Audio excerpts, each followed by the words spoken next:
All right, it is preparing to go live, setting up my meeting.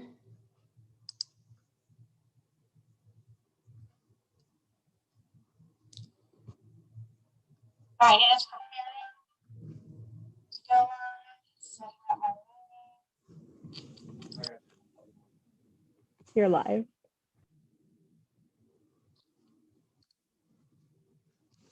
Hello and welcome to the 2021 Youth Tour Virtual Contest. Are we live? Yes, you're live. Okay. Is it? Okay, because I have a screen over here that I'm not sure is live. I was turning it on. Let me just turn it off so it doesn't get in the way. Hi. There it is. Okay, finally. So we've learned a lot of things this year, and we've learned new technologies, and I want to first give a shout out to Trenton McVicker, who has been my IT guru on this project, and I also want to thank all of our contestants for walking through several different online platforms, from Microsoft Teams to Zoom, all the way to our YouTube live streaming. So all that to say is, here we are getting started. Very exciting. Okay, so tonight we have 7 contestants.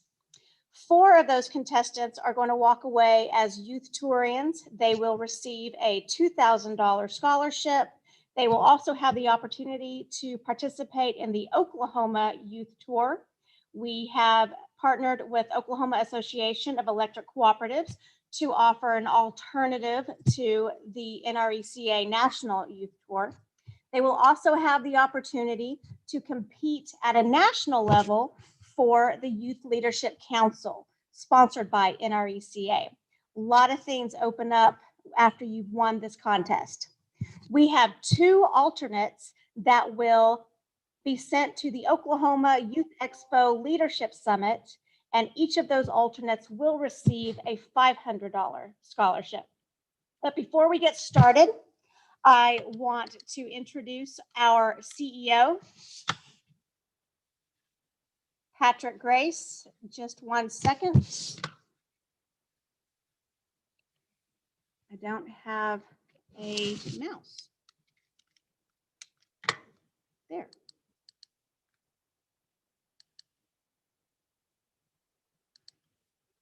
All right, Patrick Grace. Okay, welcome everybody. Can everyone hear me? Yes. All right, it's the first time we've done this. Welcome to the 2021 Youth Tour Banquet here.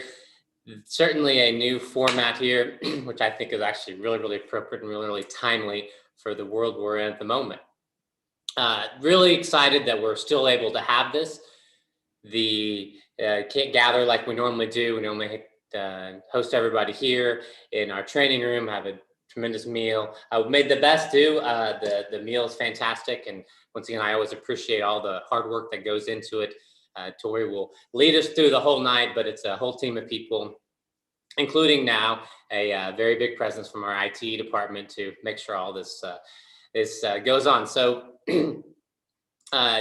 glad we didn't get to miss it. These the youth that come on to the youth tour and give these presentations are always really inspiring and amazing. I always end up learning something, and just really excited about the future of not only our country, but Oklahoma and our local community with all these things. I want to thank the judges coming on. It's a very, very tough job. I know Megan's probably used to this, and Rosecrans is used to making tough decisions as well. Well, Sarah, just now meeting you. Fantastic you can join us. I know the Cooperative Network is fantastic in what you all do, so really appreciate that. And then finally, to the contestants, I would say relax, have fun. As you saw, as we were setting this up, when we are going through 100% technology solution, technology issues happen. We were having a management meeting this morning where teams decided it didn't really want to work super well. So just be patient. If something happens, just it happens to us all. But very cool, get to go through this format and give a speech like this, because this is what we've been doing for the last year, and I think a lot more will come. So I appreciate everybody joining online, and actually really kind of cool that this format can happen, where probably a lot more people can see the speeches and participate, and it's a great experience for everyone. So OEC has really prides itself on, really trying to be concerned for communities. One of the 7 cooperative principles, and focusing on our youth is really important. And it's this has been going on for how many, I can't remember how many years, Tori. I'm sure you'll mention that. Certainly well before my time, and decades that we've been doing this. And unfortunately, the trip to Washington wasn't able to happen last year or this year, or RILA. Maybe RILA will happen this year. But really excited to go through this again. So thanks again. I'm gonna log off now and go onto the streaming side and participate just like everyone else, and excited to hear everyone's speeches. Thank you.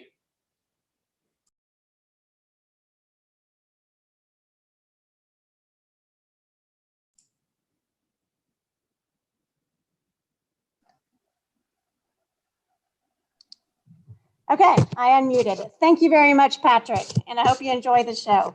Appreciate that. All right, moving on. We have a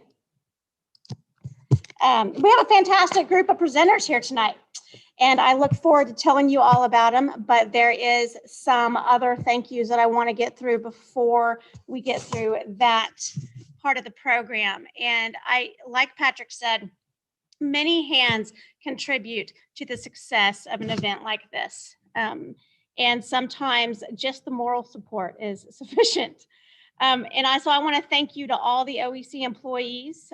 Some of them are on the Zoom call, waiting to step in if needed, and others are watching on our YouTube live stream. And I already said, especially Trenton. Trenton has been very great with teaching me a lot of these new technologies. I want to thank Autumn McMahon. She is the manager of marketing and member relations, and there is not a bigger advocate for OEC youth programs out there. She is a huge supporter of what we do, but we can't do anything without the OEC Board of Trustees. And they have historically been a huge supporter of youth programs at OEC. And so I want to thank them.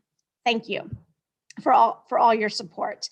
I want to thank the teachers and the families that are watching via the YouTube channel. Without your support and without your drive behind these students, not very many of them would get to this level. And so thank you for the time that you've put in. And one last thanks to this group of 3 that is entrusted with this weighty decision. I want to introduce you to our judges. And I've got batteries coming, but right now my mouse batteries are going out. That's really awesome, because that's how these kinds of things work. Let me first introduce you to Megan Lawrence. Megan is the manager of member services and marketing at Rural Electric Cooperative. So she knows all about the youth tour program. She knows all about electric cooperatives. She is an Oklahoma State alumni with her bachelor's and master's of science in ag communications. She lives in Lindsay, where she works for REC. And she is also a certified cooperative communicator. That is what the CCC behind her name means. And that means that she knows everything there is to know, or she can figure out where to find it about electric industry. And so congratulations on that. She's been a CCC since 2018. Next, I want to introduce Jacob Rosecrans. So Jacob is representative of House District 46 in Norman. He is a former teacher, and you can tell that by a lot of the bills that he works on have to do with education. I know that he has a great love for early childhood education. Play as learning is a big thing with him. And he's a 2008 OU graduate in history with a classical cultures minor. And we are very, very happy to have him. He was actually driving back from the Capitol this afternoon and was afraid that he wasn't going to make it home in time to get here to judge this. So he's actually with me here at OEC, sitting across the room. So we maintain our social distance. So welcome, Jacob, and thank you for spending so much time at the Capitol fighting for education. And our third judge, let me reset my mouse again so that I can, there she is. Okay, our third judge is Sarah Schoenborn. I met Sarah, I think in Houston at a cooperative communicators conference, or was that, where did we meet, Sarah? Baton Rouge, Louisiana. I should have known better. She's the director of marketing and public relations at Wisconsin Agribusiness Associates. So she's not exactly in the cooperative world anymore, but she's spent many, many years working for cooperative networks. She's spent a lot of times working with the dairy co-ops around Wisconsin and has a great love for that industry in ag communications. And so I want to thank you for joining us here. And that's the beauty of this format, is that we can invite people from across the nation. She's in Wisconsin, but she knows co-ops, and I think she's going to be a fantastic judge for these contestants. Okay, finally to the contest. Okay, so these 7 finalists were selected out of a group of essays that were sent in on the following topic. Over 80 years ago, America's farmers and rural citizens joined together to bring electricity to their communities which the for-profit companies refused to serve. As a result, they improved the quality of life for rural Americans by satisfying an unmet need. Today, co-ops of all kinds bring that same spirit of purpose and cooperation to the changing needs of a new generation. How would you use the co-op business model to satisfy a need in your community? Convince the audience to join your endeavor. Simple as that. In the back of the program is the scoring rubric on which the contestants will be scored, as well as the order in which they will speak. If you so choose, you may put your own scores to paper and see if your selections agree with the judges at the end of the night. At this point, I want to dismiss all the finalists, save for Destiny Ryan. Now, they aren't going away off the call. They are going into a break room in which they will be private so that the current speaker can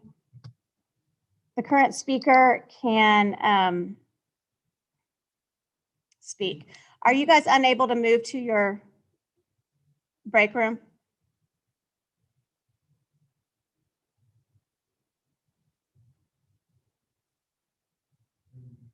Okay.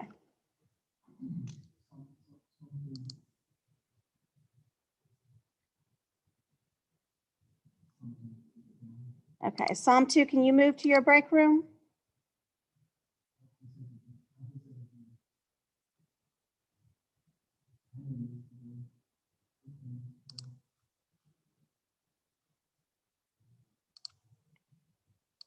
Okay, 1 second. Everybody needs to go to their break room now, except for Destiny.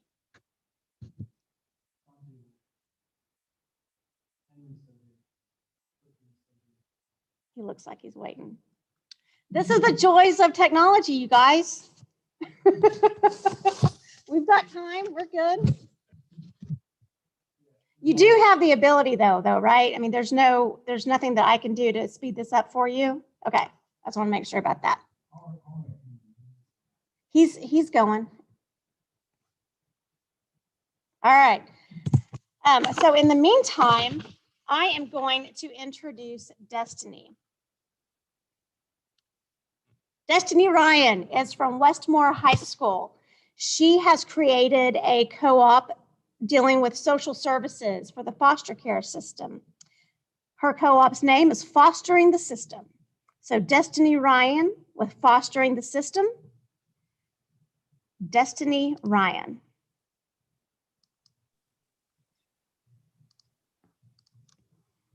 Hello, everyone. Okay, so growing up, I was always an ingenuitive kid, looking for an opportunity to create something new.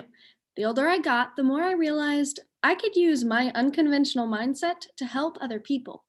If I saw a problem, I would do everything in my power to design something that would solve it. And this ingenuity has stuck with me even today, which is why I'm addressing a problem within my community and bringing forth a co-op to solve it. I'm wanting to create a safer environment for foster children by designing a co-op that collaborates with volunteers and legal firms to provide safer living conditions for these kids. So today, we will see how this cooperative helps create stable living environments, then how it helps foster kids from abuse and neglect situations, before finally understanding the fundamentals of how my co-op truly makes a difference. A large issue is many people don't fully understand the entirety of what it's like within a system. A child entering foster care will most likely spend the first year within 4 different houses and 15 houses during their entire stay in the foster care system. Unfortunately, difficult living situations isn't where the problem stops. According to Voices for Children, 3,600 foster kids are abused and neglected each year. And a Johns Hopkins University study found that foster care children are 4 times more likely to be put in an abusive situation than their peers, and children in group homes are 28 times more likely. The main problems that my co-op solves are reducing sibling separation and eliminating child abuse and neglect for the kids involved in my co-op altogether. So now that you understand the goals of my co-op, here's how it would work. First, there will be 2 branches, legal and foster. The main members of my co-op would work as foster parents for the kids. This cooperative would build homes in a small area designed like Baptist Home for Children that is located right here in South Oklahoma City. By building these houses, the member would move in and provide safe housing for these kids. My co-op would provide free housing for the members, and in return, they would become foster families. The foster side keeps these children safe in stable homes. Then, the legal side would work to ensure that the foster care families all pass evaluations and ensure that siblings are stayed together rather than separated. The legal side coordinates with DHS in order to have kids in my co-op become involved in each house. The homes will be evaluated bi-weekly to ensure the care and safety for these kids. The legal side would also be in charge of organizing houses by family, so siblings are not separated like they would be normally. While the foster side of my co-op protects the kids from abuse, the legal side protects my kids from the system. My co-op protects foster kids and allows them to get a safer life, because I believe that every kid deserves the opportunity to get an equal shot at school, at home, and at life. Thank you.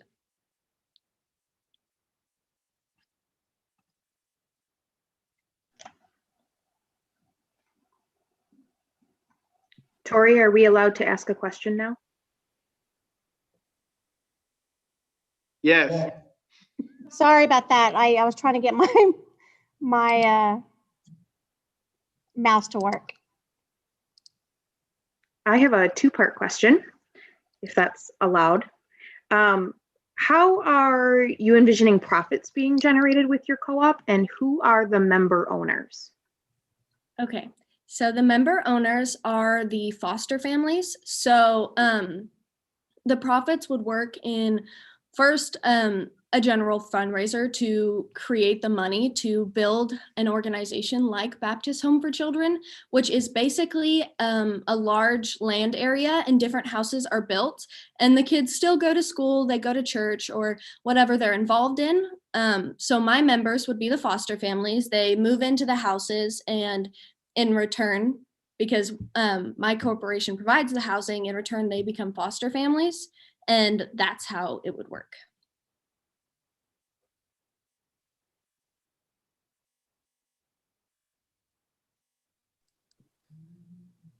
Megan? What did you learn about co-ops in this process? So originally, when I first looked into the scholarship, I thought co-ops were a lot like nonprofits or different organizations like that. And I gained a better understanding of the intention of a co-op, that its fundamentals to help people, but also have, it's not a nonprofit. It creates profit, but it has members, it has different things like that that I didn't fully understand before the scholarship. All right, I've got a question. Great job. Where's your passion lie? Why this? I mean, I could tell you're passionate about it. What kind of background do you have there? So in my family, I have foster kids involved in my family, in my past. Even my grandmother had foster kids, and they became my family, and we grew to love them, each and every one of them. And I think every kid should get that opportunity.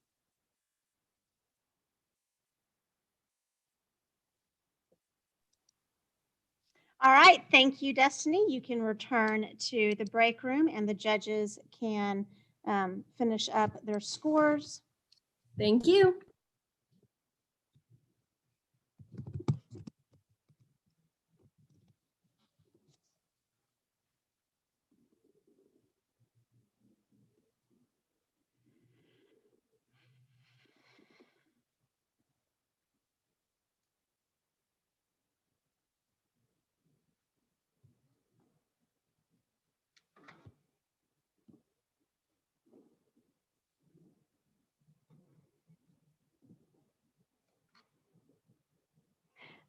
Okay, as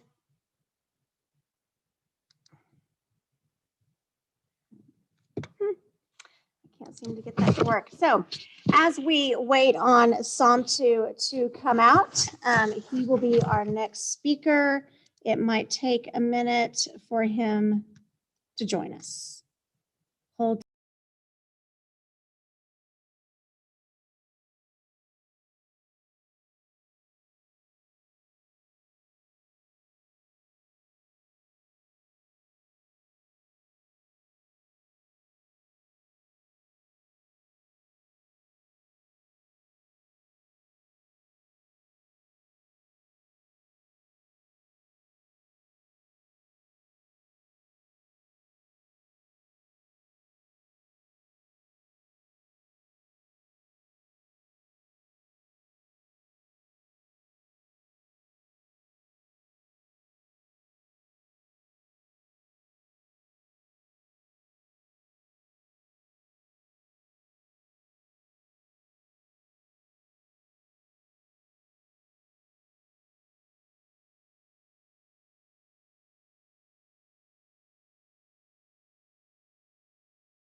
Why?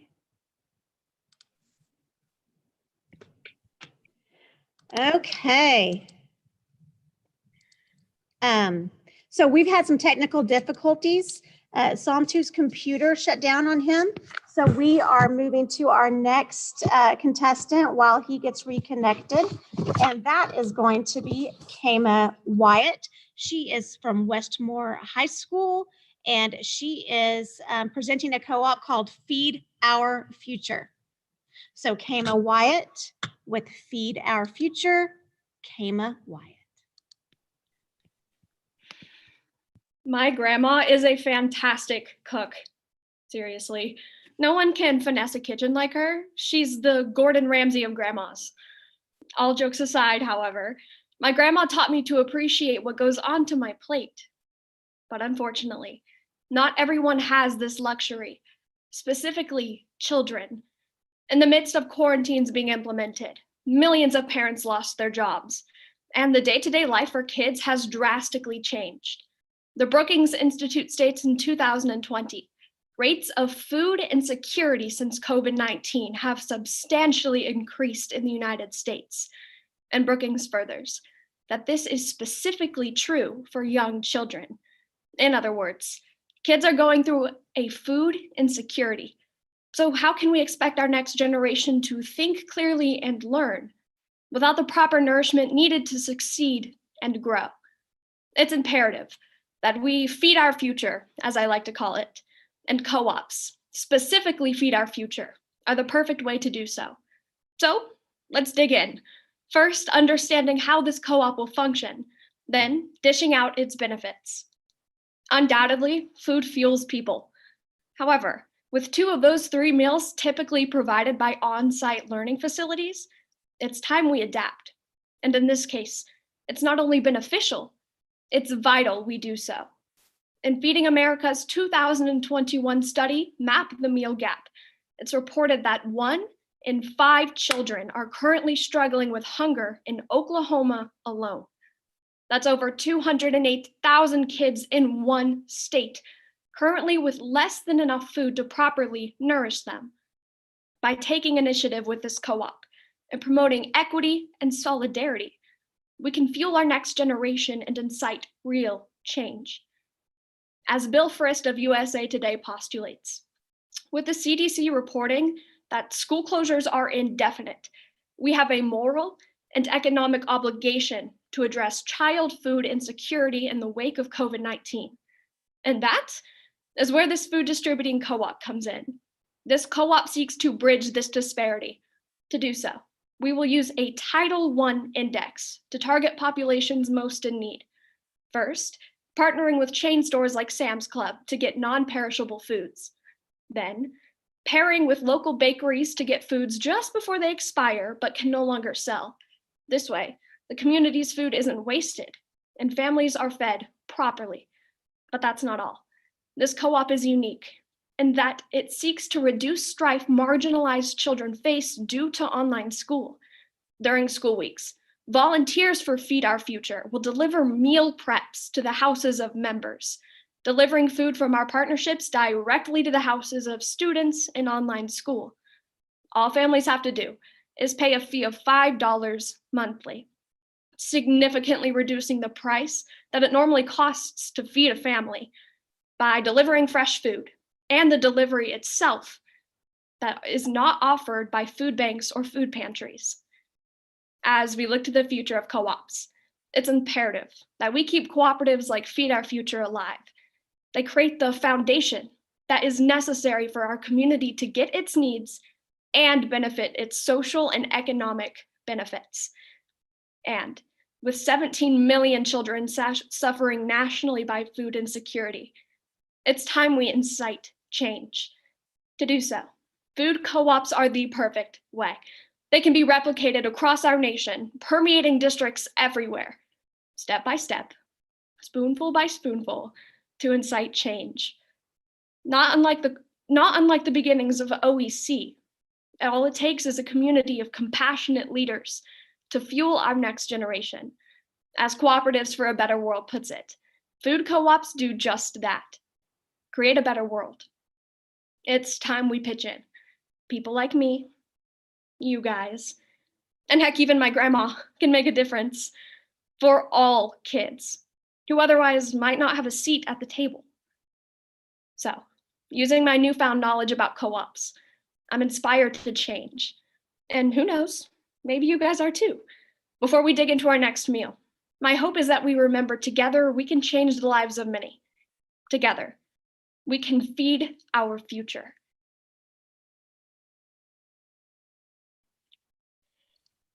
Thank you. Thank you, Kama. That was fantastic. Thank you. There we go. All right. This time, let's start with Jacob. Hi, yeah, thanks for the presentation. That was great. Thank you. My question, a couple of questions. First of all, why are you passionate about this? So it's not lost on me that I live a pretty comfortable life. It's not been hard to adapt to COVID, but my mother growing up, she lacked a lot of resources even pre-COVID. And she's been willing to share stories with me. And growing up, I've kind of gotten some sort of outside looking in perspective on what it's like to simply lack food. And I decided that it's time I can use a platform to bring light, but not only light, but awareness and action to the food insecurity issue facing our nation right now. I think you answered my other question, so good job. Okay. And Sarah? I also have a two-parter. The first part is, are you by chance a state FFA officer for Oklahoma? No, I'm not. Okay.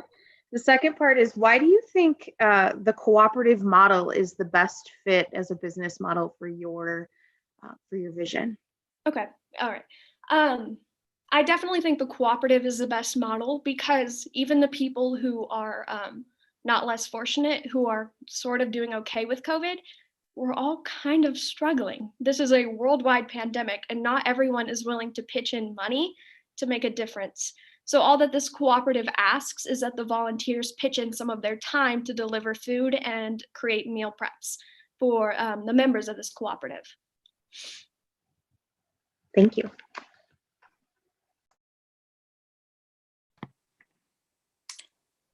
Who do you see as your members for this co-op? Members, okay.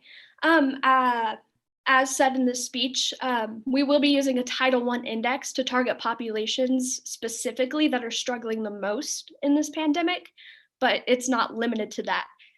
Anyone in the area can be a member.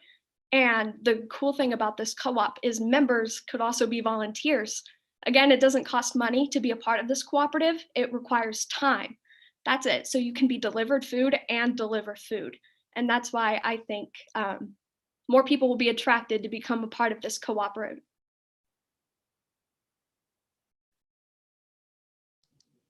All right, wonderful. Thank you so much. Thank you. You can, yes, you can return to the break room. Thank you. And we will see if Psalm 2 is back. And give the judges a few minutes.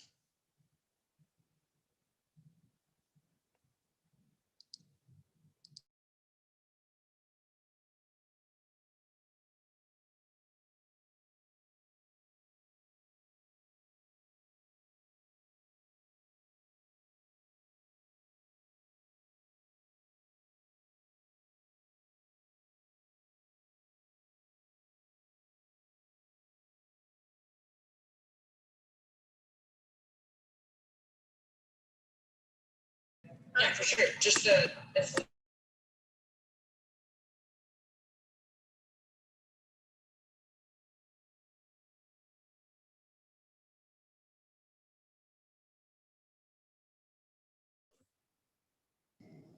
Okay, I'm back. Okay, so I'm not, Psalm 2, is your video working?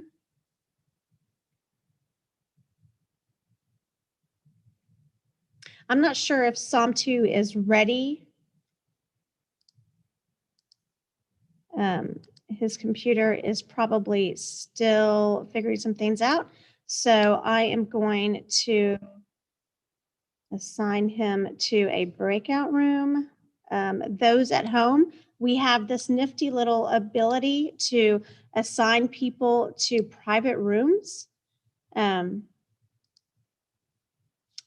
And I am going to, okay. So Psalm 2, please move to the breakout room. Okay, so he has moved. All right, so going forward, we have our next speaker, Brody Schuerman.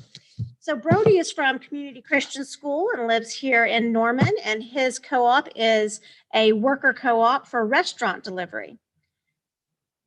So Brody Schuerman with Hometown Eats Restaurant Delivery Cooperative.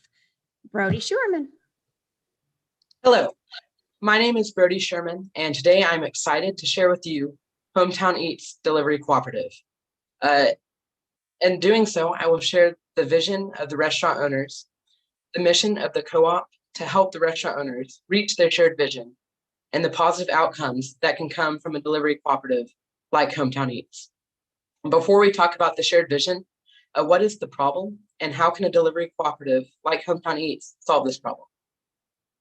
As we all know, many restaurants around the country have been forced to close down because of COVID-19, whether that's because of social distancing, regulations, or lack of customers during the pandemic.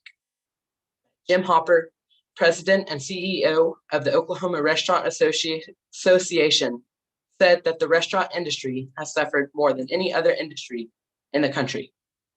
Hopper went on to say that regulations put on restaurants during the pandemic has made it difficult for them to operate and make a profit. So what is the vision of the restaurant owners? Well, the restaurant owners want to remain open during the pandemic. They hope to retain all of their employees and to increase their revenue in both the short term and the long term. So how do the restaurant owners reach their shared vision? What is the mission of the Hometown Eats Cooperative? Well, the restaurants, as members of this cooperative, would pool their money together to hire shared drivers to deliver food to customers. Each restaurant would pay a fee based on estimated cost expenses.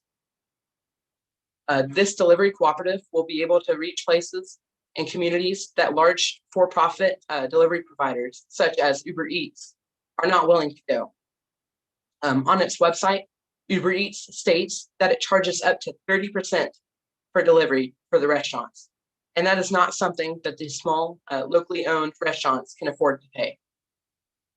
I reached out to many chambers of commerce around the state of Oklahoma, and Crystal Crockett, President and CEO of the Bixby Chamber of Commerce, told me, and I quote, "Many of the restaurants in my community lack the markup on their items to cover the required fees through large delivery providers, so it keeps them from offering the service."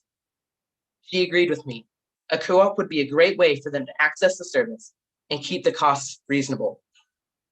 Felicia Crawford, Executive Director of the Frederick Chamber of Commerce, agreed.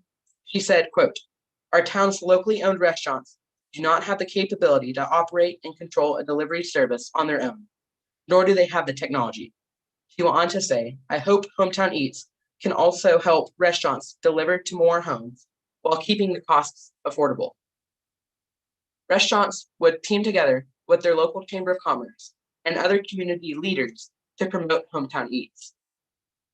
They can schedule outdoor eating events where the restaurants can feature their specialties. Social distancing can obviously be maintained there, and the residents would have a wonderful opportunity to enjoy the community spirit. When we look at positive outcomes that a delivery cooperative such as Hometown Eats can offer, we might anticipate the following. Hometown Eats helps restaurant owners increase their revenue. It gives customers a safe and easy way to get the restaurant food that they love, and it helps the community come together and build a sense of unity with one another and prosper.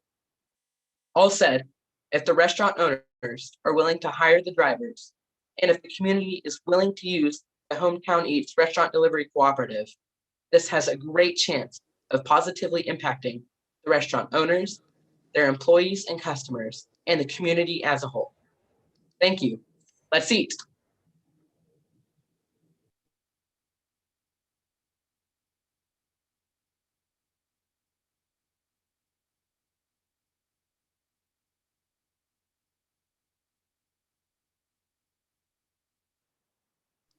Okay, so that was me being on mute, saying thank you, Brody. And let's start questions with Megan. What did you learn about co-ops in this process? I learned that managing the co-op takes a lot of work. It's not just as simple as just finding a solution for a problem. It's finding more about what the problem is, and just it takes a lot of hard work, that's for sure.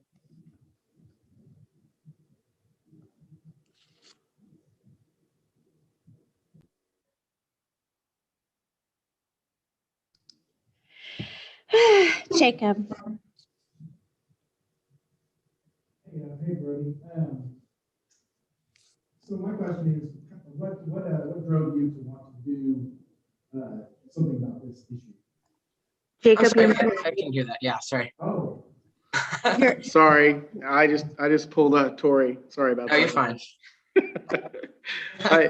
My question is, why did you choose this to be your, your idea to try to fix? Like, what's your passion behind it? Well, I mean, I've always loved eating at restaurants, and there's a whole bunch of just rural, just super small restaurants around the state of Oklahoma that are just some of the best places I'll ever eat food at. And I've seen so many restaurants close down, especially because of the pandemic and just the lack of customer service they get, and they've been hammered with the social distancing regulations. And I felt really passionate about trying to keep these restaurants open and keeping the communities alive, just giving them a source of hope, I guess, during the pandemic. And Sarah? So, Brody, I love this idea. It's a pretty saturated market with Grubhub and Eat Street and Uber Eats. So talk to me a little bit about how you would market the co-op idea and show the value of your co-op over those other companies. Yeah, so like I said in my presentation, Uber Eats, even on its website, has stated that it charges the restaurants up to 30% of the profit for delivery. So Uber Eats makes a huge profit of not only the customer, but also the restaurant. And so the big thing that I would market is that since the restaurants are members of this cooperative, they wouldn't be marking up their own meals. All of that, they would keep the profit off of. So it'd be cheaper for the customers and for the restaurants as well.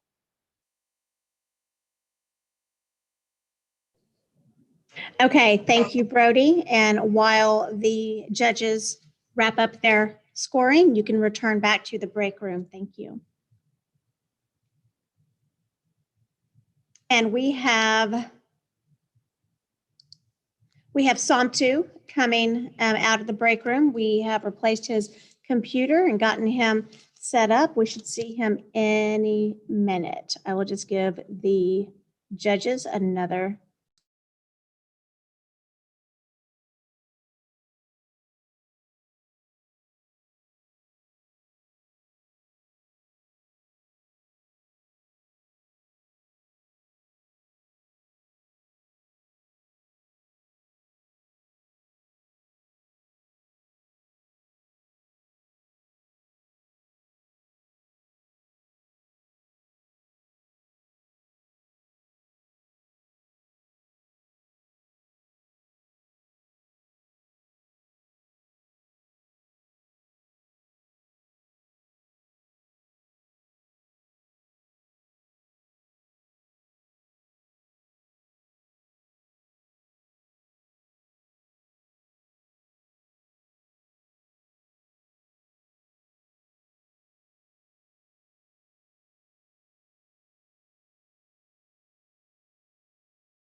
Okay, and we are back.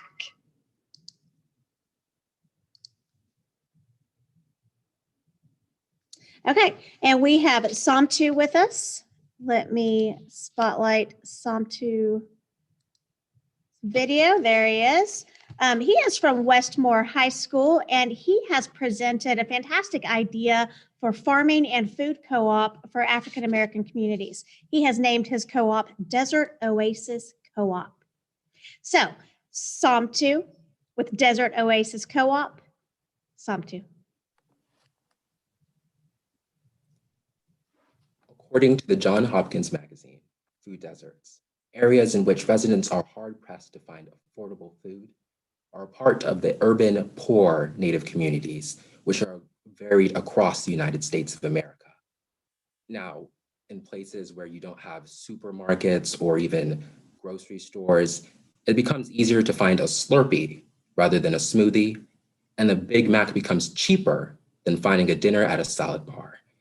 Now, with my cooperative, I intend to bridge that gap because in places such as America and during times of need, as a research article by the CIA once saw, that These people, although 1 in 7 American households have food insecurity during times of crisis, such as a pandemic, that African and Hispanic communities suffered the most during these times. And the Desert Oasis Cooperative intends to bridge that gap by fashioning land that is given by the government into land that is suitable for farming. And because places and people such as Leah Penniman have to walk from over 3 miles just to find a grocery store. And it is through this that I want to employ workers who will be part of the co-op, and they join because they recognize the need that they in their community, that they need to be a part of this and reap the benefits of becoming a food co-op. Now, as a research article once said, that the federal government has a catalog of co-ops that are available for us to reap the benefits from, and then they also give us grants. And the current grants that are listed are the Farmers Market and Local Food Promotion Program.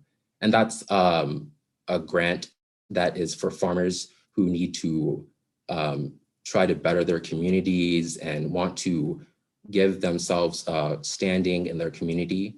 And they've offered over 23 million for grants available. And then these are available until 2023. Another one is the Community Food Projects, which benefits low-income families and communities. And they have donated over 4 million into their communities. And they want to assist in making electronic food stamps available across all farmers markets. And their annual budget is $1 million. Now, local food foundations may accept this co-op, and such foundations are like the George Kaiser family, the Inasmuch Foundation, the Kerr Foundation, and even the One OK Foundation. Now, these foundations focus on assisting lower income families, and they want to bring out the best in their communities by giving money to those in need. And my cooperative is one that is such. Now, options for like getting homes and places is we want to go to realtor agents, we want to go to low places of rent, small communities, and we want to go with the government and take those and fashion them into small plots for farming. And those plots can be used to branch out our community after we've like reached the need in our community. We branch them out into other separate communities. Now the focus will be on properties with small buildings and empty lots. And my co-op intends to quell this issue by using 3 methods. I wanted to increase options for produce. I wanted to increase opportunities for people inside of my community. And I wanted to increase awareness and reliance on local grown food rather than big corporations out there and other big companies. I wanted my community to rely on themselves, thus creating a stronger bond in the community and improving the lives of the members in the community. Of course, if you're not even like involved in a community that has a need for food, or if you're not even in a food desert, I think that it's important that you would go and like help other communities so that you would strengthen the bonds of people in your community going to others, and in the end, it will improve the quality of life for everyone.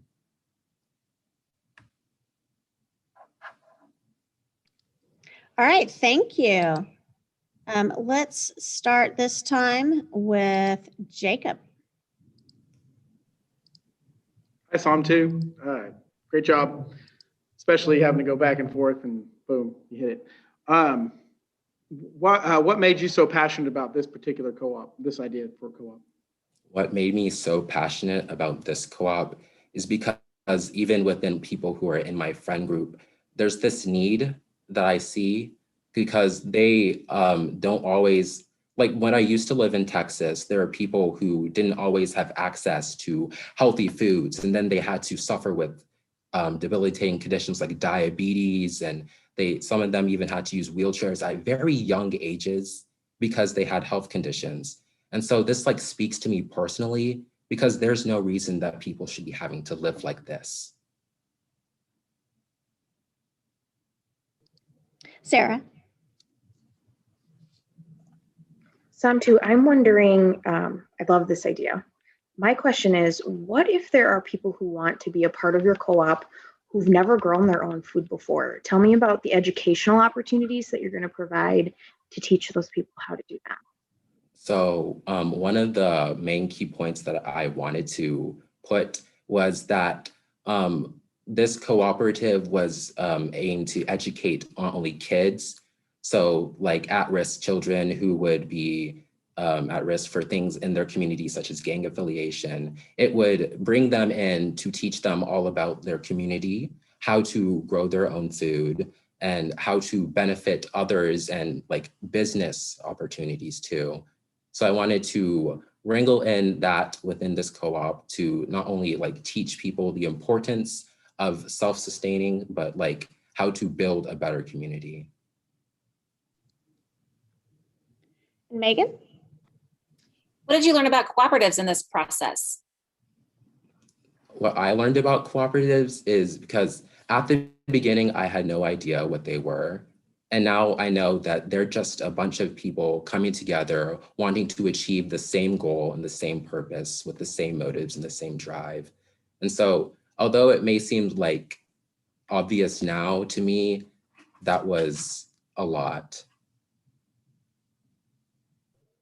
It is. There's a lot. There is a lot.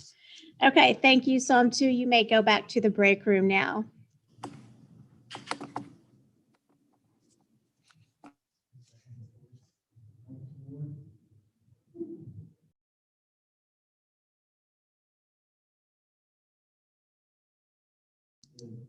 Okay, so we have been joined by Brooklyn and she's getting connected. And as soon as we see her video, we can get started.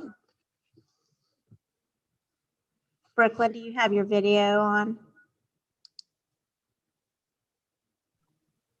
There we go. There we go. Okay. All right, here is Brooklyn Kaffenberger from Westmore High School. She has developed a housing co-op for homeless populations, and her co-op is called Hopeful Homes for the Homeless. Brooklyn Kaffenberger with Hopeful Homes for the Homeless, which is a tongue twister. Brooklyn Kaffenberger. Thank you. Go ahead. Driving around big cities is one of my favorite things to do. I mean, ever since I was a little girl, I thought it was so awesome to go to the Thunder games, the Dodger games, and all those times I watched my uncle fall into the canal.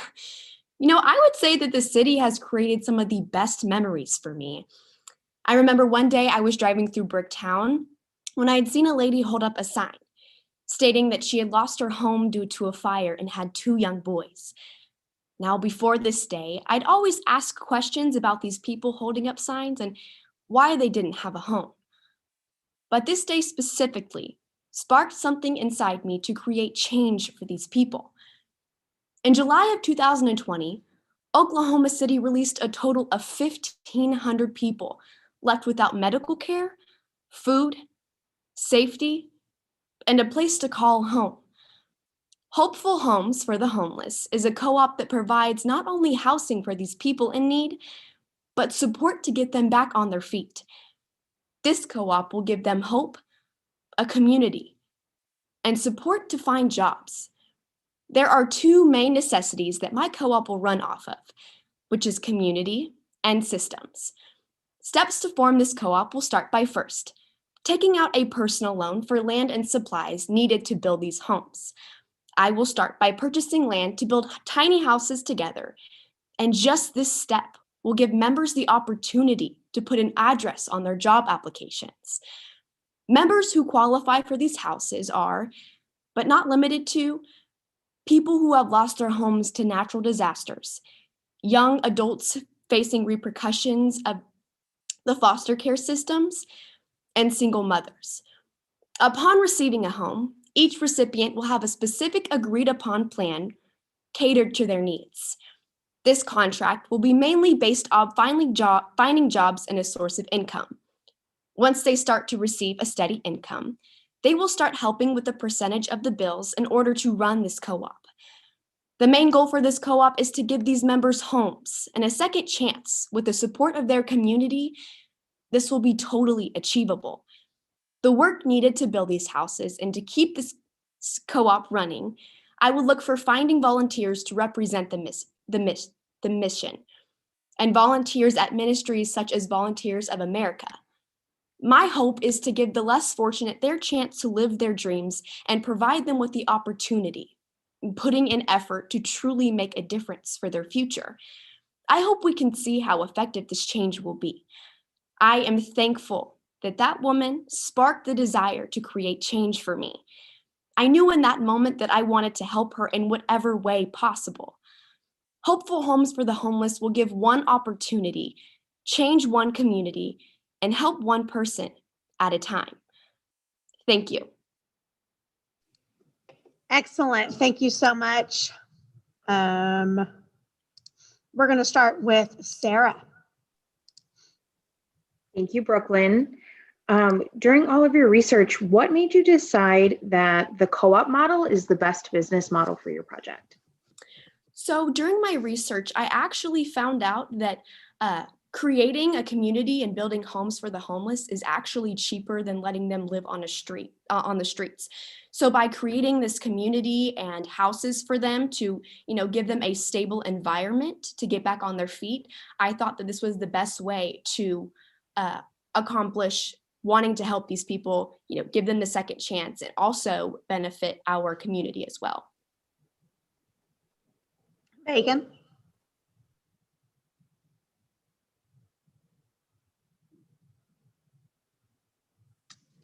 No, you're muted. Sorry. Everybody's got to do it once. It's Sarah's turn. That's right. Here we go. So what is your plan? Like after they have been in the housing co-op for so long, like is there like a phase to like eventually branch them back out into finding a different home? Like what's your plan there? So the goal is for them to eventually become financially stable and kind of learn how to budget and pay bills and all that stuff.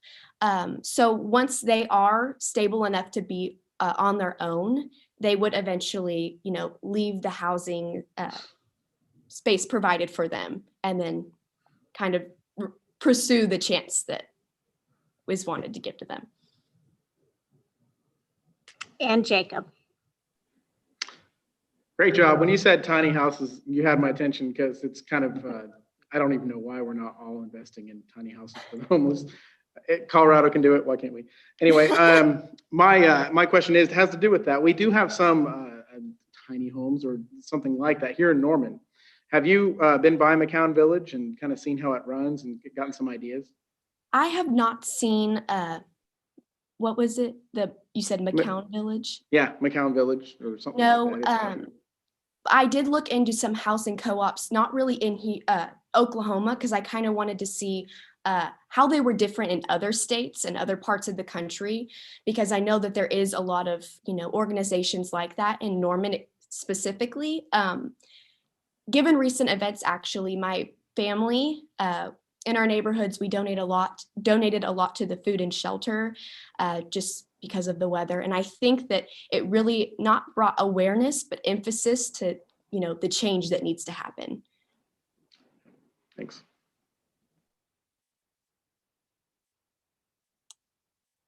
You are muted. Thank you for bringing that to my attention, Brooklyn. Appreciate that. Or was that Sarah who said that? All right, Brooklyn, you can go back into the break room while the judges deliberate. Thanks. Thank you. Okay, next up is Henry. He'll be out of the break room in just 1 second.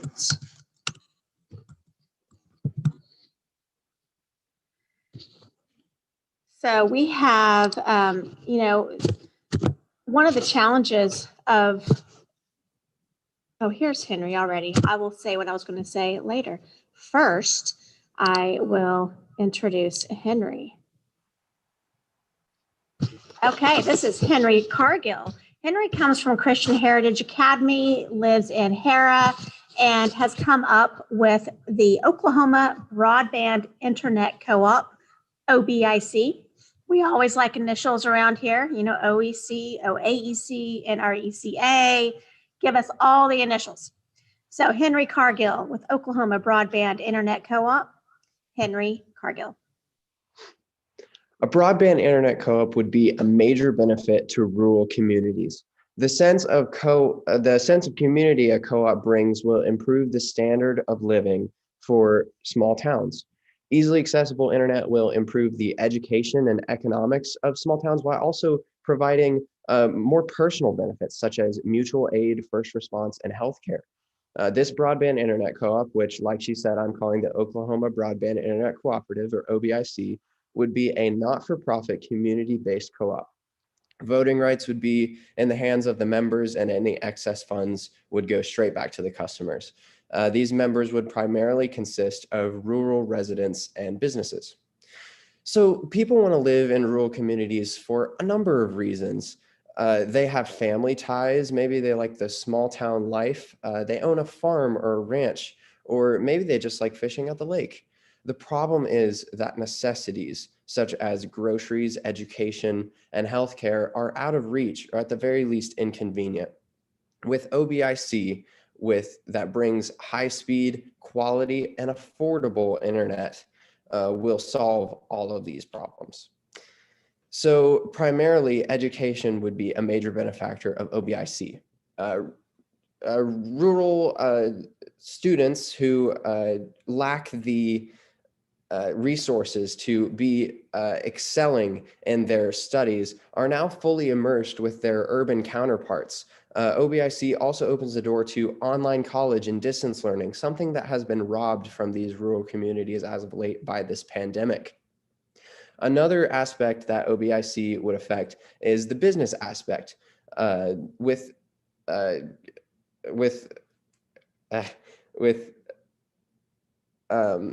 employees are now able to communicate better, and novelties such as websites and outside advertising will boost the revenue of these existing websites.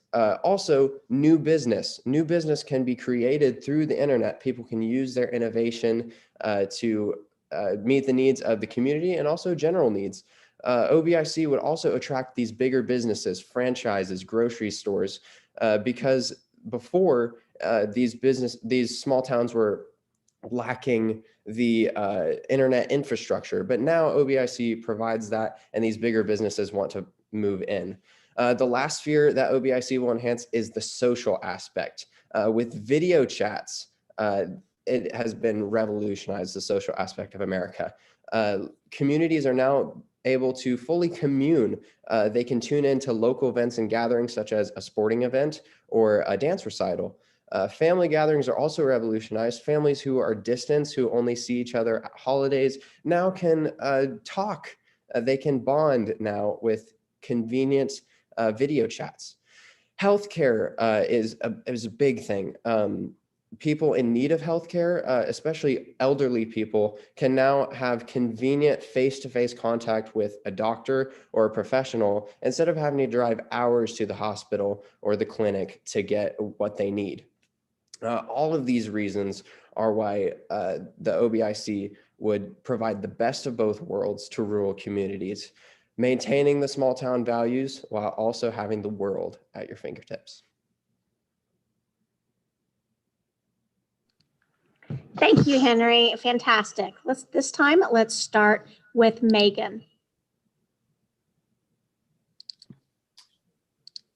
So have you yourself struggled with not having access to internet living in Hera? Or, I mean, what kind of brought along this idea of wanting to help with getting rural broadband going?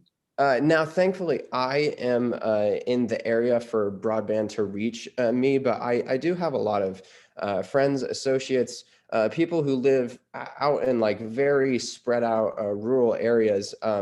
I would do work where we would go survey people in these very spread out places, and I saw the need that these people don't have internet, or if they want to have internet, they got to go hours to the library, or if they need to talk to the doctor, they got to drive hours. And so that's when I really saw the need, if that's the question you're asking.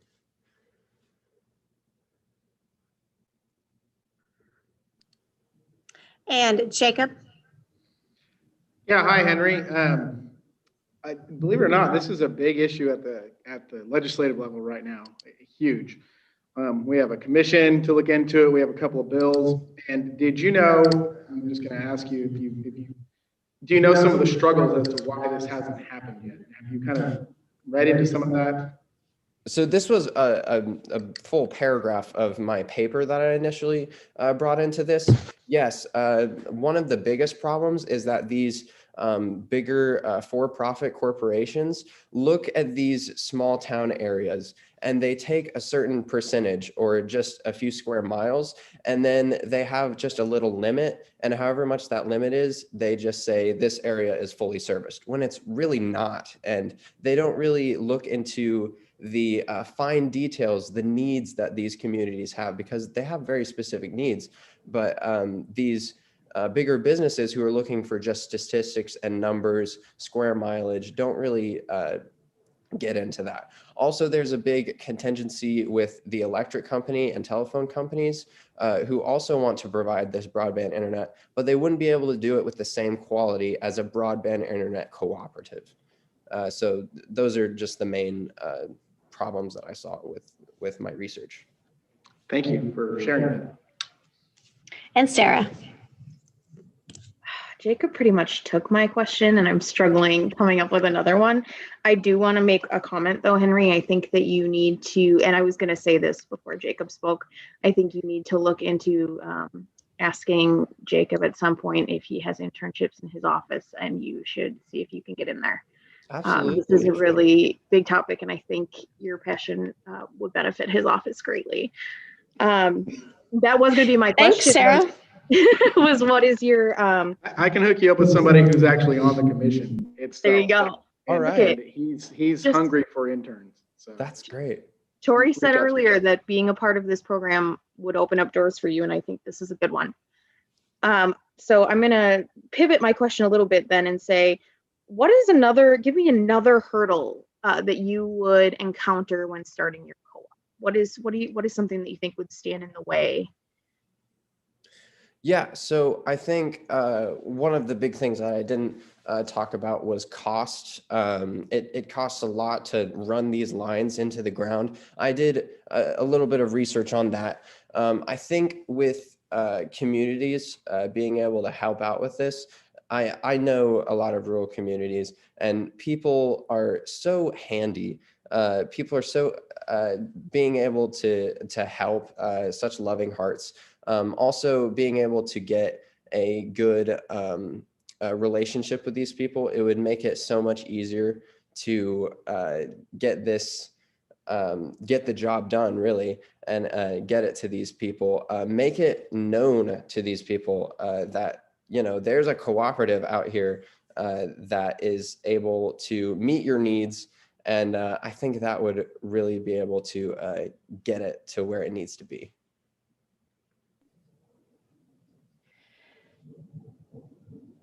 All right. Thank you, Henry. You can return back to the waiting room. Thank you. All right.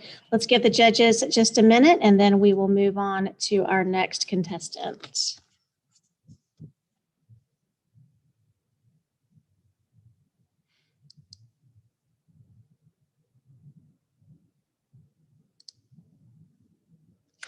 Okay, here we are. This is Lauren Hazlett. She is from Southmore High School, and she has created a cooperative to help Black and urban communities farm. Her cooperative is called Ujamaa Cooperative. So Lauren Hazlett with Ujamaa Cooperative. Lauren Hazlett, take it away.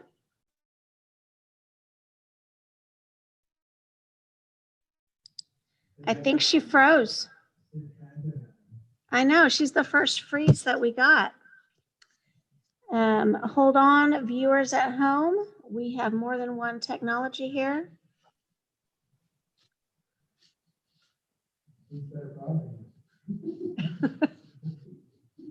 My video okay? Oh, are you back?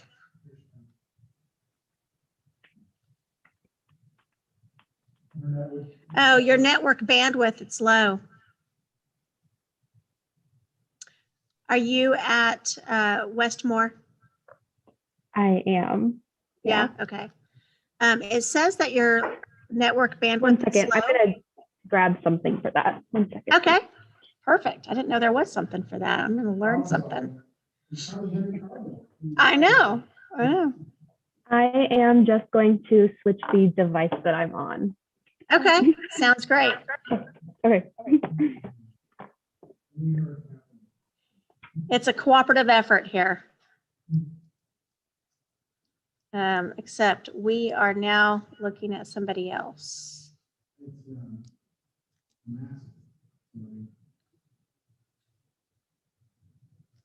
Okay. I see a Destiny Ryan. I'm going to assume that Lauren borrowed Destiny's computer. Is that the case? While we're waiting, I'll just say that those of you might notice that we have Trenton Vicker is spotlighted for some reason.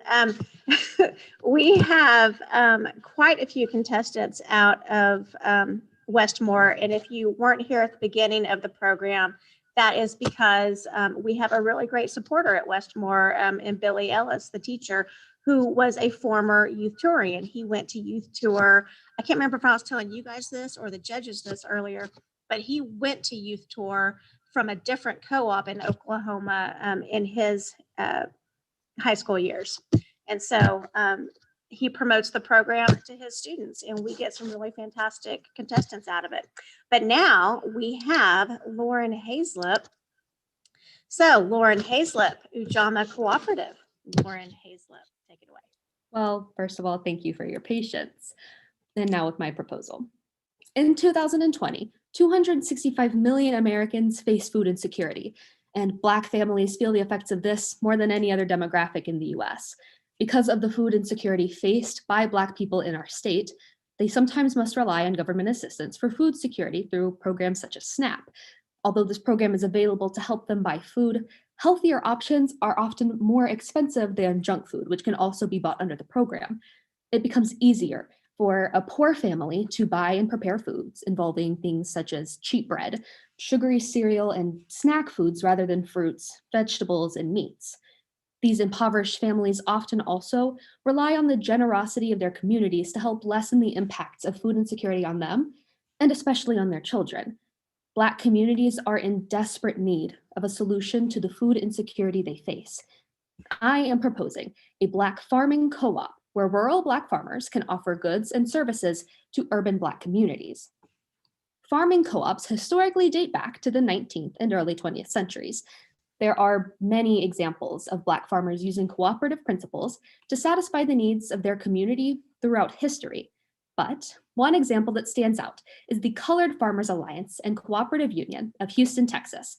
Founded in 1886, this co-op was created as a parallel to the Southern Farmers Alliance, which at the time barred Black farmers from even joining. This Black co-op sought to help its members and community by training members on how to become better farmers. They facilitated exchanges in many Southern ports. They offered members goods at reduced prices and even were able to obtain loans to pay off the mortgages of their members. Even today, Black farmers are still taking these 7 cooperative principles and using them to build better solutions. In Spencer, Oklahoma, a Black co-op has already taken root here. Here, farmers markets feature locally grown produce, cooking and nutrition classes, arts, and storytelling. According to Oklahoma journalist Nicole Ragland, their efforts are stimulating the economy, increasing access to fresh, locally grown, nutritious foods, while also promoting sustainability and preserving African American livelihood and supporting a healthy community. I believe a similar co-op to the one in place in Spencer could be used to resolve the problems of food insecurity in Black communities and Black farmers' need for economic support. I am proposing the Ujamaa Cooperative, named after the Kwanzaa principle of cooperative economy. This would involve rural Black farmers offering goods and services to Black communities in larger cities and towns. This could be achieved by offering agriculture camps, where, much like agriculture classes offered in suburban and rural Oklahoma high schools, children may go to a rural, Black-owned farm and learn the importance of agriculture as an industry, as well as the Black culture surrounding farming. much like the Farmers Alliance sought to do. These farms can also offer opportunities for those who simply want to get away from the city and have new experiences. For those unable to pay for those camps, these hoping to attend can sell the produce from the farms, lemonade stand style. This way, not only are they paying their way to get to attend a very beneficial camp, but the farmers now have a way to get their products into the city to buy. They can distribute seeds as well to empower Black people and promote food autonomy. As we've seen with the success of the co-op of a similar model in Spencer, this proposal will not only satisfy the needs that I have laid out, but will also allow for Black communities to be independent, thus lessening the strain on government welfare programs, especially locally, by providing food for those who would otherwise rely on those services for the same goods.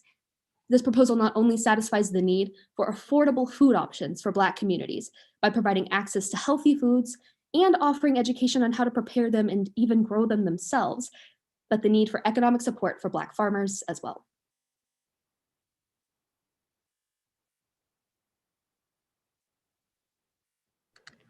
All right, thank you so much, Lauren. Trying to get myself back. Okay, so I think it is Jacob's turn to go first with the questions. Sure. I love that you mentioned Spencer, the fact that something like this already exists. It's really neat to know that there is. I've had to find that out myself. My question to you, first of all, I love the idea. I love the idea. I taught in Northeast Oklahoma City, and it's a for real food desert, just 7-Elevens and stuff like that. It was pretty eye-opening. So I think something like this really could help. What you said you did a little research on this. What drew you to this? What was your passion around this? So it's very obvious. I am not a Black woman. I am very white, but I think that I was most drawn to this because this is such a prevalent issue, especially here, as you mentioned, Northeast Oklahoma City. We do have a lot of food deserts that we see here, and in Oklahoma, we're a rural community. We have a lot of farmers. Agriculture is one of the biggest industries of our state, and the Black farmers of Oklahoma have faced significant discrimination when compared to white farmers, and they don't have as many economic opportunities. So for this was really a two birds, one stone kind of proposal for me. We're both supporting the rural farmers of color in our state, while also supporting those in the city who live in food desert areas and not only don't have access to food at all, but healthy food options. So I think that this was really the best of both worlds. Thank you. Megan. Who do you see as your members for this co-op, and do you have plans to expand on who you're marketing just specifically to? Sure. Yeah. So I think that the members of this cooperative would first start with the farmers, as they would be the ones that have the base of the economic support for this co-op to exist and for it to thrive. I think that when working on expanding it, we would be able to include things not where situations kind of like an urban garden, if you'll think of that for a moment. Taking spaces in a city where there's government land that is not being used, or even rooftops of apartments where you can take that and make it an agricultural space, in a community space. This co-op proposal could even work in multiple other states because it is so all-inclusive. Every state has a big city, every state has a rural area, and I think that this could really work anywhere that you try to implement it. And Sarah? Lauren, have you thought at all about how this model for the food co-op could expand and provide other resources and opportunities to these communities as well? I have. With my co-op proposal, and especially similarly in Spencer, but that already existing cooperative, they not only are providing agriculture in the form of the foods that they're providing, but they're also providing education on agriculture, but they are also providing education on African American history. So it is a chance for Black communities to get in touch with their own culture. It is a chance for others who are not a part of the African American or Black community to learn about Black history, and especially Black history surrounding agriculture. I think that that is really the best other resource that this co-op proposal could offer. All right, thank you very much, Lauren. I have asked that the other contestants also come back. And we are through our 7 fantastic contestants. At this time, we are going to take a 10-minute break. It is 7:20, so we will come back here at 7:30. This will allow the viewers at home and our contestants to take a little bathroom break, and our judges are going to go into deliberation and make a decision. All right, everyone take a break. And judges, I will see you in the judging room.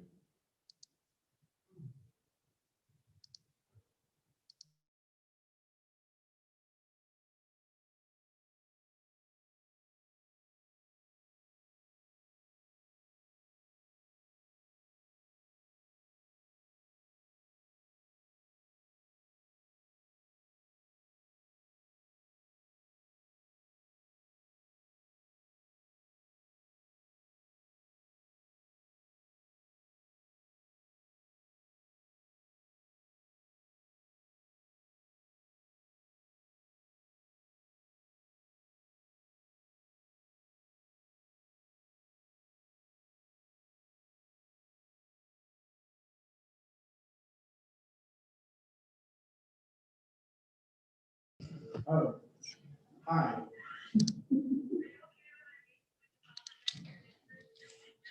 No, you know what's great about that? I really can hook him up. Like we have a battle going on. He was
his first name, last name, school.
You were the nun, the sister, did you go to Catholic school?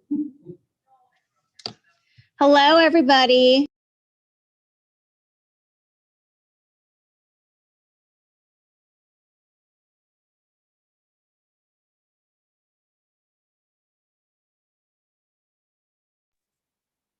Tori, you're muted.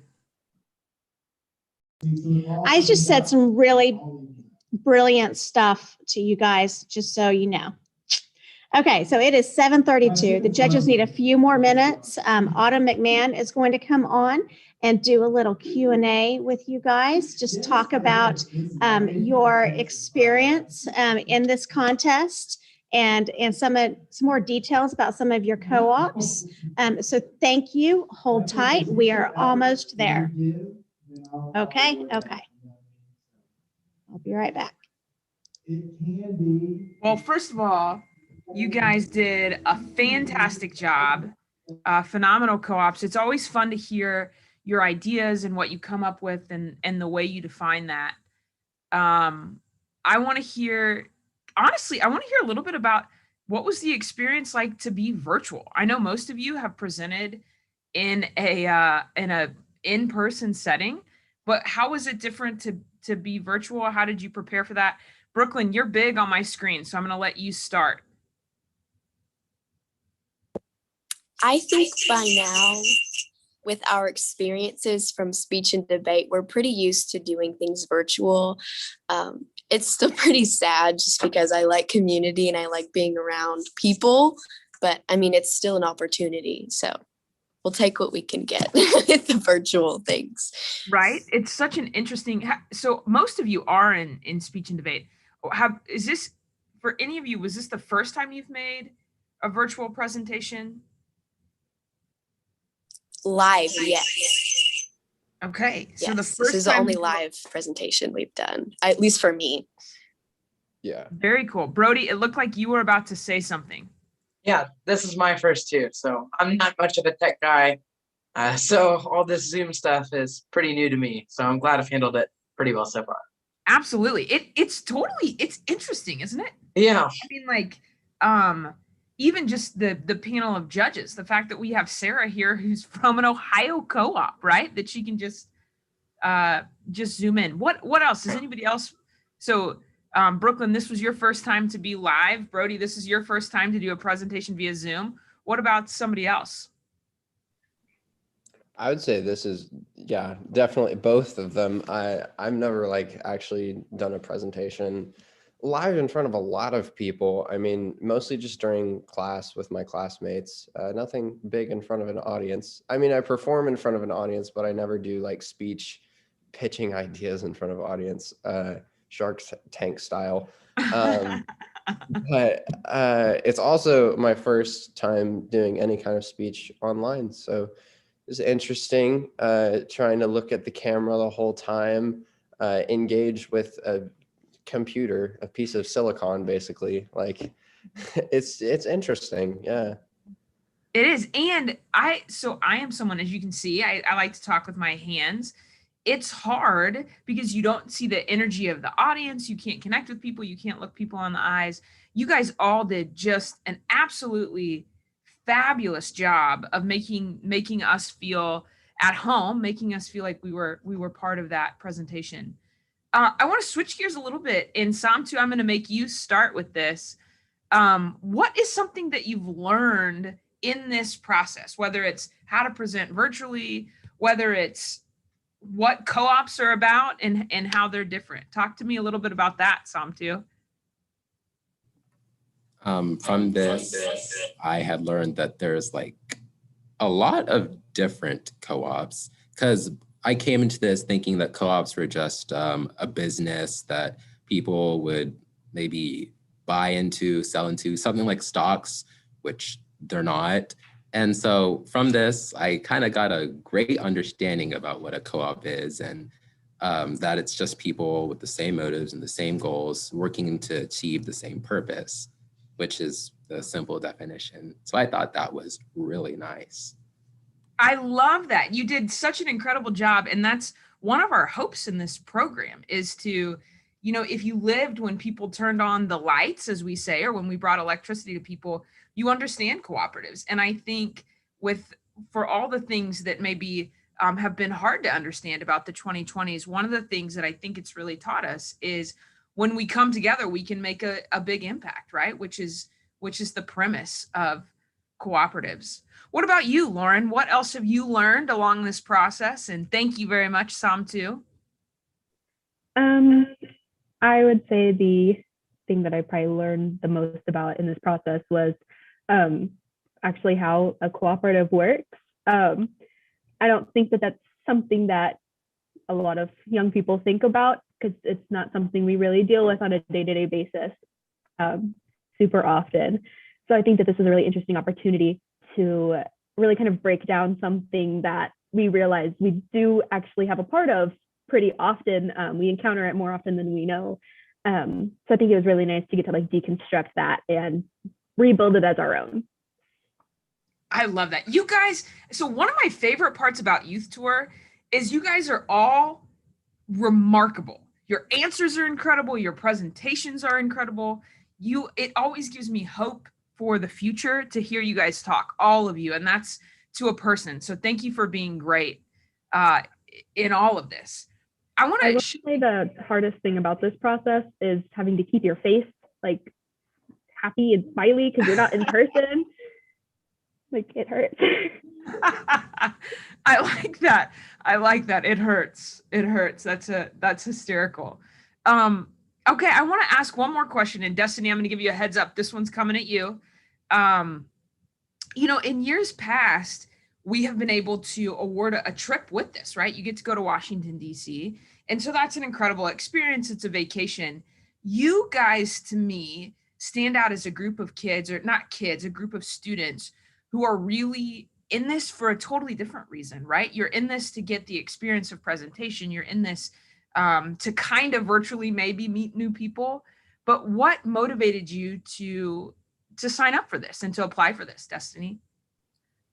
So a big reason for me, we've had a couple of alumni be a part of this program, and I thought it was absolutely fascinating.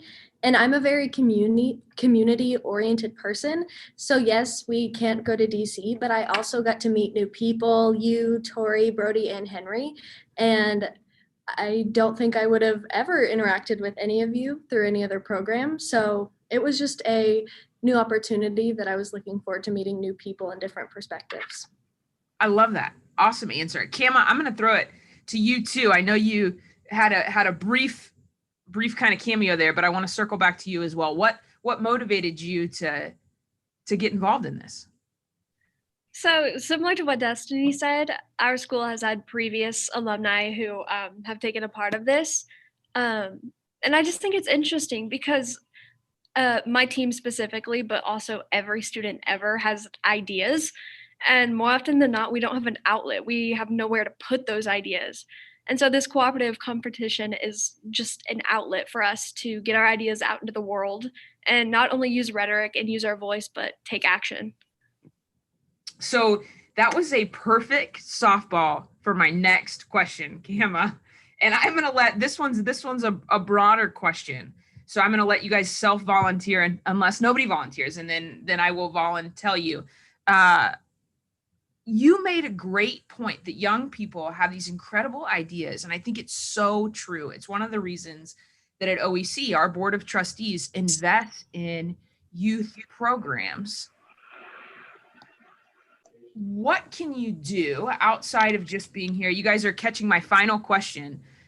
What can you guys do outside of making this presentation today to change the world? What are you going to do tomorrow? Oh, Destiny's raising her hand. She's ready. Okay, Destiny, it's you. Sorry, I guess I got excited.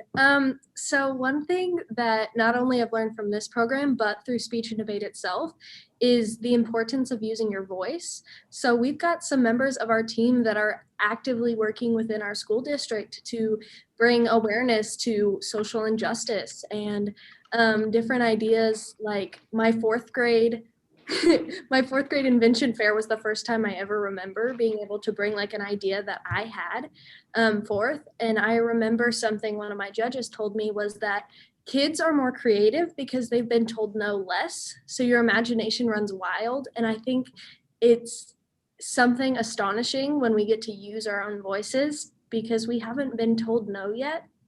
And so through social media, through Zoom, through anything, there's just so many outlets that we can use to use our voices. Destiny, you could not have said that better. And before I kick it back to you, Tori, I want to thank all of the contestants one more time. you guys make me proud of the world that my children are going to grow up in. And I am proud that you are making a world that is worthy of them and worthy of you and worthy of all of our kids. So fantastic work. Thank you for being here today.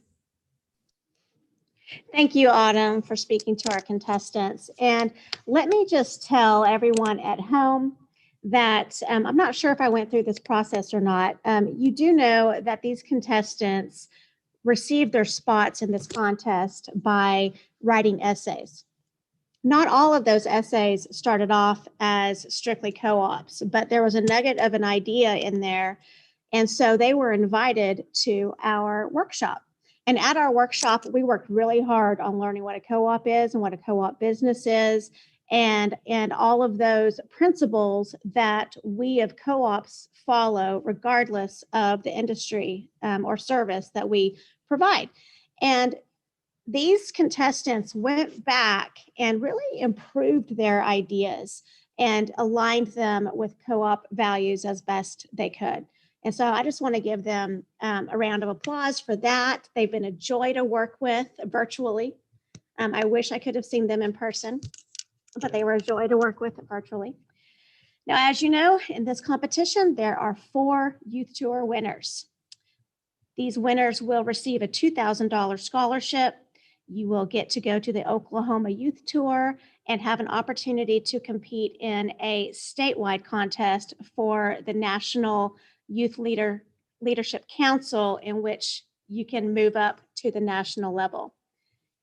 And the 4 youth tourians for Oklahoma Electric Cooperative in the year of 2021 are Lauren Hazlip. Congratulations, Laura. Kama Wyatt. Congratulations, Kama. Henry Cargill. Congratulations, Henry. And Brody Schuerman. Congratulations. These 4 winners were selected because their co-op had a clear business purpose and they had clear delivery. Now, our 2 Leadership Summit winners who will receive $500 scholarships and attend the Oklahoma Youth Expo Leadership Summit, where I might add our own Representative Jacob Rosekrantz showed a hog 2 years ago? Last year? Okay. It's been a long year.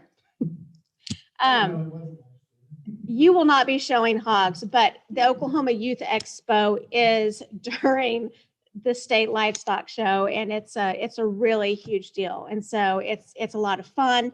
We have a virtual opportunity as well as in person because we're in a big room.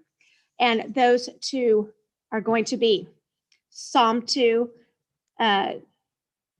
Nurker. I always want to say your name wrong. Somtu, will you please say your last name? Nkrumah. Nkrumah. I practiced. And our second winner for Leadership Summit is Brooklyn Kaffenberger. Thank you, Brooklyn. And I want to say to all the contestants again, you were fantastic. This is a really hard competition. And even if none of you received any prizes at all, I feel good. You might not. I mean, I feel good because you are leaving with a better idea of how to help your community and what co-ops are, how they're organized, and that is going to help you through life to better understand how you can network and make a difference in your own community. So thank you very much for joining us here. I will wish you all well, and I will be in contact with all of you with your prizes. Thank you and good night. Does anybody want to say bye-bye? You're welcome, Kama. Thank you. Thank you so much. Yeah, thank you. Great job, y'all. Thanks. I liked that. I like that. Good night. Good night. Good night. Thank you.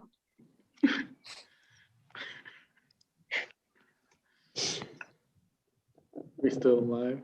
I know. I can't figure out how to stop it. Just end the meeting. Yeah.